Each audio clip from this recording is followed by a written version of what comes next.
Republican with us right now.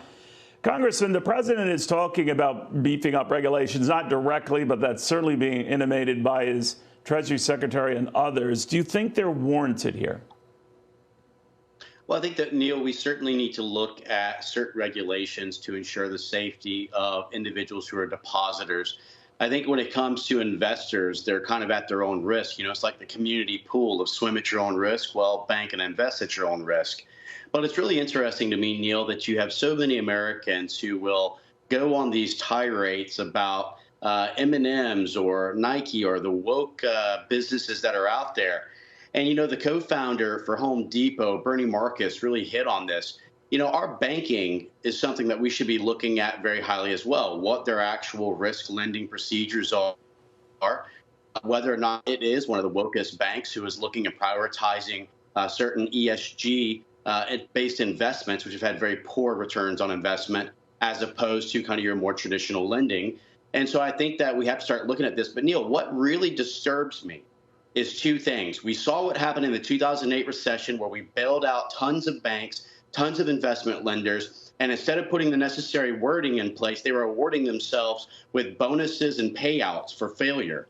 And we saw this with the recent CEO of Silicon Valley Bank, where he cashed out with almost $2.5 million in profits, knowing the bank was in failure. Why wasn't his first thing to do to alert the depositors and alert his clients and the patrons, as opposed to thinking about his own independent wealth and bonuses for everyone who's in the bank for failure?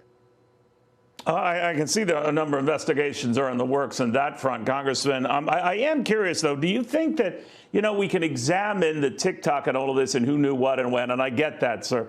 But what's ironic is that the Federal Reserve and the dramatic hike in rates, I mean, if you think about it, Congressman, it was a year ago on Friday that we started raising rates from 0 to where they are now, close to 5%.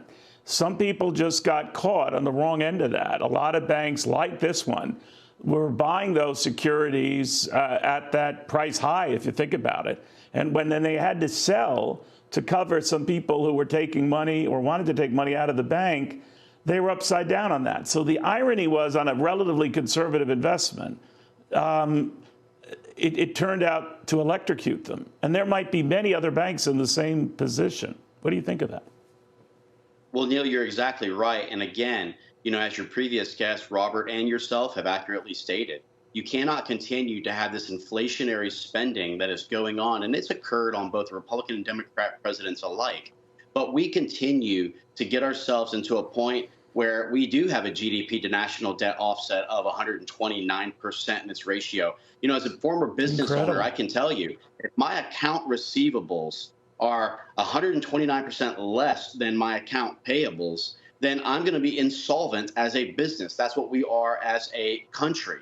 And so this idea as well, when we're approaching this new national debt ceiling, that we can cut our ways to prosperity is foolish. It's a fool's errand. We know in businesses that you get to a certain size that you can't cut yourself to profitability. The only way that you can actually succeed is to actually gain more revenue. So we have to start thinking about onshoring. We have to start addressing workforce issues. We have to start looking at our rare mineral mine resourcing and explorations. We have to essentially not just look at discretionary, indiscretionary, mandatory cuts, but we have to start looking at GDP growth. And the idea that we can just print more money and get our way back to prosperity through cuts, I think it's a fool's errand. And that's why we're in the situation we're in.